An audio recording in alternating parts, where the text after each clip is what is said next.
Hello everyone, welcome back to our channel.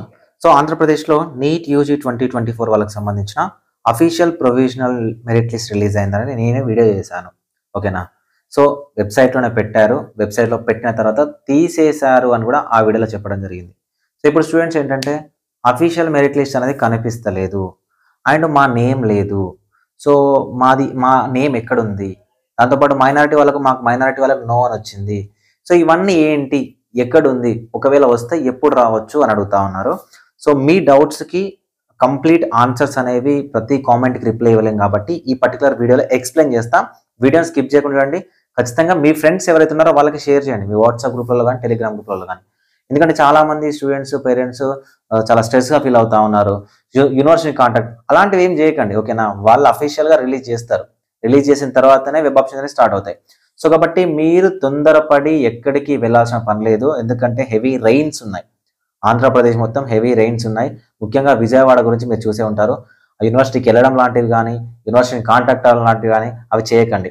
ఎందుకంటే so technical problems ఉంటాయి and test results ఉంటాయి. So వీటి వల్ల వచ్చుండొచ్చు. అవన్నీ ఎక్స్ప్లెయిన్ చేస్తాం. వీడియోని ఖచ్చితంగా లైక్ చేయండి, మీ ఫ్రెండ్స్కి షేర్ చేయండి. డిస్క్రిప్షన్లో టెలిగ్రామ్ గ్రూప్ ఉంటుంది, నా ఇన్స్టాగ్రామ్ లింక్ ఉంటుంది, ఫాలో చేయండి. మీకు ఏమైనా డౌట్స్ ఉంటే అక్కడ డిస్కస్ చేయొచ్చు. సో ఫస్ట్ ఆఫ్ ఆల్ నిన్న నైట్ 11:50 ఆ టైంలో అనుకుంటా. సో మీరు చూసే వెబ్సైట్ కన్నర్ కోట వెబ్సైట్ ఉంటుంది కదా, ఈ వెబ్సైట్లోనే ఇక్కడ స్క్రోలింగ్ కూడా ఇవ్వడం జరిగింది, మెరిట్ లిస్ట్ అని ఇస్తూ. సో ఇక్కడ ఏదైతే ఉందో మనకి ఇక్కడ ఇచ్చారు ప్రొవిజనల్ లిస్ట్ అని అండ్ నాట్ ఎలిజిబిలిటీ లిస్ట్ అని, పెండింగ్ లిస్ట్ అని. సో ఇచ్చిన తర్వాత ఏదైనా మేబీ ప్రాబ్లమ్స్ అయి ఉండొచ్చు, టెక్నికల్ ప్రాబ్లమ్స్ అయి ఉండొచ్చు, లిస్ట్లో ఏమైనా డిఫరెన్సెస్ ఉండొచ్చు. సో ఇమ్మీడియట్గా వాళ్ళు డిలీట్ చేయడం జరిగింది, ఇమ్మీడియట్గా తీసేశారు. అండ్ ఇంకొకటి టెస్ట్ కూడా ఉంటుంది, టెస్ట్ రిజల్ట్స్ అని చాలా వీడియోస్లో మీరు నన్ను రెగ్యులర్గా ఫాలో చేస్తే చాలాసార్లు చెప్పాను టెస్ట్ రిజల్ట్స్ ఉంటాయని. మేబీ టెస్ట్ చేసి ఉంటారు, పబ్లిక్లోకి కరెక్ట్గా వెళ్తుందా లేదా, ప్రొవిజనల్ లిస్ట్ కరెక్ట్గా ఉందా లేదా చెక్ చేసి ఉంటారు. మేబీ ఏదైనా మిస్టేక్స్ కనిపించిన వెంటనే డిలీట్ చేసి ఉంటారు, ఓకేనా? సో వాళ్ళు డిలీట్ చేసే కన్నా ముందే మనకు అందరికి సోషల్ మీడియాలో ప్రొవిజనల్ ఎలిజిబుల్ లిస్ట్ ఏదైతే ఉందో అది పబ్లిక్లోకి వచ్చేసింది. సో ఇప్పుడు వచ్చిన తర్వాత చాలామంది చెక్ చేసుకోవడం, నేమ్ లేకపోతే యూనివర్సిటీని కాంటాక్ట్ అవ్వడం, లేకపోతే యూనివర్సిటీకి వెళ్ళని ట్రై చేయడం. ఫస్ట్ ఆఫ్ అలాంటివి చేయకండి, ఓకే? మీ అందరి ప్రాబ్లమ్స్ అనేవి యూనివర్సిటీ వాళ్ళు సాల్వ్ చేసిన తర్వాతనే పబ్లిక్లోకి మళ్ళీ ప్రొవిజనల్ లిస్ట్ అనేది రిలీజ్ చేస్తారు. So provisional merit list release చేసింది నిజమా కాదా అంటే అది నిజంగానే రిలీజ్ చేశారు, ఓకే? ఆ లిస్ట్లో ఉన్న వాళ్ళ పేర్లు కూడా క్లియర్ నేమ్స్, సో వాళ్ళ యొక్క ర్యాంక్స్ అవన్నీ కూడా సేమ్, ఓకే? సో అవి వాళ్ళు రిలీజ్ చేసిన లిస్ట్ అన్నమాట. సో రిలీజ్ చేసిన లిస్ట్ని మళ్ళీ డిలీట్ చేయడానికి గల రీజన్ మేబీ టెక్నికల్గా ప్రాబ్లం ఉండొచ్చు అండ్ అందులో కొన్ని నేమ్స్ మిస్ అయి ఉండొచ్చు అండ్ దాంతోపాటు ఏదైనా చేంజెస్ చేయాలి కావచ్చు. సో వాళ్ళు డిలీట్ చేసేస్తారు. మళ్ళీ ఎప్పుడు రిలీజ్ చేస్తారంటే ఇవన్నీ సాల్వ్ చేసిన తర్వాత మళ్ళీ రిలీజ్ చేయొచ్చు. అది ఎప్పుడు రిలీజ్ చేస్తారు, ఈ రోజు అవ్వచ్చు, రేపే అవ్వచ్చు, ఎప్పుడైనా అవ్వచ్చు. ప్రాబ్లమ్స్ అన్నీ సాల్వ్ అయితే ఎప్పుడైనా రిలీజ్ చేస్తారు. అంతేగాని నా నేమ్ లేదని, నా పేరు లేదని, నా డీటెయిల్స్ కరెక్ట్గా లేవని ఇప్పుడే మీరు యూనివర్సిటీ వాళ్ళని కాంటాక్ట్ అవ్వాల్సిన అవసరం లేదు. సో కాంటాక్ట్ అవ్వకండి కూడా, ఓకే? మనకు అఫీషియల్గా మళ్ళీ ఇదే వెబ్సైట్లో అందరికీ అందుబాటులో ఉండే విధంగా వాళ్ళు ఎప్పుడైతే పెడతారో అప్పుడు చెక్ చేసుకోండి. ఎలిజిబిలిటీ లిస్ట్లో ఉందా, నాట్ ఎలిజిబిలిటీ లిస్ట్లో ఉందా, లేకపోతే పెండింగ్ లిస్ట్లో ఉందా. అప్పుడు దాని ప్రకారం టికెట్ రైజ్, ప్రీవియస్ వీడియోలో చెప్పాను కదా, టికెట్ రైజ్ చేసుకొని మీరు మీ యొక్క ప్రాబ్లం ఏదైతే ఉందో ఆ ప్రాబ్లమ్ని వాళ్ళకి ఎక్స్ప్లెయిన్ చేయొచ్చు. కానీ ఇప్పుడే తొందరపడి సిచ్యువేషన్ బాగాలేదు, సో కాబట్టి యూనివర్సిటీని కాంటాక్ట్ అవ్వడానికి అయితే అసలు ట్రై చేయకండి. First point. Second point, minority, okay? మైనారిటీకి సంబంధించి నో అని పడింది చాలామందికి. మేబీ ఇది కూడా వన్ ఆఫ్ ద ఫ్యాక్టర్ అయి ఉంటుంది మెరిట్ లిస్ట్ని బ్యాక్ తీసుకోవడానికి.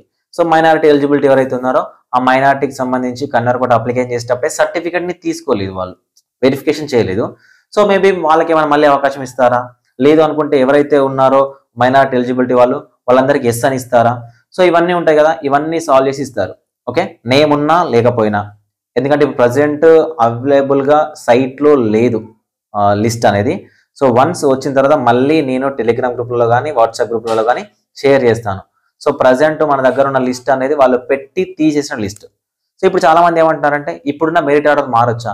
మారే ఛాన్సెస్ ఉన్నాయి. ఎందుకంటే పెండింగ్ లిస్ట్లో అండ్ నాట్ ఎలిజిబిలిటీ లిస్ట్లో ఉన్న క్యాండిడేట్స్ ఉంటారు కదా, వాళ్ళని కూడా యాడ్ చేసి ఇవ్వడానికి అయితే ఛాన్సెస్ అనేవి ఉంటాయి. సో కాబట్టి లిస్ట్లో నేమ్ ఉన్నా లేకపోయినా టెన్షన్ పడకండి, ఏమైనా మిస్టేక్స్ ఉన్నా టెన్షన్ పడకండి, అండ్ మైనారిటీ దగ్గర నో ఉన్నా టెన్షన్ పడకండి, ఈడబ్ల్యూఎస్ నో ఉన్నా టెన్షన్ పడకండి, పీడబ్ల్యూ అసలు ఆ లిస్ట్కి సంబంధించి ఏదైతే ఇచ్చిన లిస్ట్ ఉందో అది ఒరిజినల్ లిస్టే కానీ తీసేసిన లిస్ట్. సో కాబట్టి అందులో ఏమన్నా చేంజెస్ చేసి మళ్ళీ ఇవ్వడానికి వాళ్ళు రెడీగా ఉంటారు, వాళ్ళు రిలీజ్ చేస్తారు. వాళ్ళు రిలీజ్ చేసిన వెంటనే నేను మీకు ఎక్స్ప్లెయిన్ చేస్తాను. యాక్చువల్గా నేను ప్రజెంట్ ఉన్న లిస్ట్ ప్రకారం కట్ ఆఫ్స్ చేసి పెట్టాను. సో కాకపోతే ఆ కట్ ఆఫ్ నేను రిలీజ్ చేయాలంటే మళ్ళీ అఫీషియల్గా ఏదో ఒకటి మనకు ప్రొవిజనల్ మెరిట్ లిస్ట్ రావాలి. ఇప్పుడు వచ్చింది ప్రొవిజనల్ మెరిట్ లిస్టే. ఈ ప్రొవిజనల్ మెరిట్ లిస్ట్ తర్వాత మళ్ళీ గ్రీవెన్సెస్, టికెట్స్ అవన్నీ తీసుకున్న తర్వాత, స్టూడెంట్స్ నుంచి తీసుకున్న తర్వాత ఫైనల్ మెరిట్ లిస్ట్ అనేది రిలీజ్ చేయడానికి ఛాన్సెస్ అనేవి ఉంటాయి. అయితే నేను ఎక్స్పెక్ట్ చేస్తుంది ఏంటంటే, ఇది నా ఎక్స్పెక్టేషనే, నేను ఏమనుకుంటున్నా అంటే ఆల్ ఇండియా కోటా రౌండ్ 2తోని స్టేట్ కోటా రౌండ్ 1కు సంబంధించిన వెబ్ ఆప్షన్ అనేది ప్యారలల్ అంటే సైమల్టేనియస్గా మేబీ రన్ చేయబోతున్నారు. ఎందుకంటే అంతే టైం ఉంది. సో వాళ్ళు ఇచ్చిన ప్రజెంట్ లిస్ట్లో ప్రకారం 5th వరకు అని ఇచ్చారు. మేబీ ఈ రోజు లిస్ట్ ఇస్తే మళ్ళీ ఆ డేట్ని ఏమైనా ఎక్స్టెండ్ చేస్తారా? ఒకవేళ ఆ డేట్ని ఎక్స్టెండ్ చేసినా కూడా results all India quota round 2తోని స్టేట్ కోటా రౌండ్ 1 ఇస్తారేమో. ఓకే, ఏదైనా అఫీషియల్గా వస్తే మాట్లాడుకుందాం. Thank you for watching this video. నాతో మాట్లాడాలి, కౌన్సిలింగ్ డీటెయిల్ తెలుసుకోవాలి, మెంటర్షిప్లో జాయిన్ అవ్వాలి, నా పర్సనల్ నెంబర్ తీసుకొని నాతో మాట్లాడాలనుకుంటే, వాట్సాప్ గ్రూప్లో యాడ్ అవ్వాలనుకుంటే ఇక్కడ స్క్రోల్ అవుతున్న 7893947228 నెంబర్ ఉంటుంది కదా, ఆ నెంబర్ని వాట్సాప్లో కాంటాక్ట్ అవ్వండి. Thank you for watching this video. ఎవరు టెన్షన్ పడాల్సిన అవసరం అయితే లేదు. సో ఇప్పుడు మీరు ఒకవేళ వెబ్సైట్ ఓపెన్ చేసి స్క్రోల్ చేస్తే, సో సైక్లోన్ ఎఫెక్ట్ వల్ల, టెక్నికల్ ఇష్యూస్ వల్ల, ఇంటర్నెట్ ఫెసిలిటీస్ లేకపోవడం వల్ల సో మెరిట్ లిస్ట్ ఇంకా రిలీజ్ చేయాలని స్క్రోల్ అవుతూ ఉంటుంది. కాకపోతే వాళ్ళు పెట్టి తీసేయడం ఎందుకు అంటే మేబీ టెస్ట్ చేసి ఉంటారు, టెస్ట్ లింక్ అయి ఉంటుంది. Okay, thank you.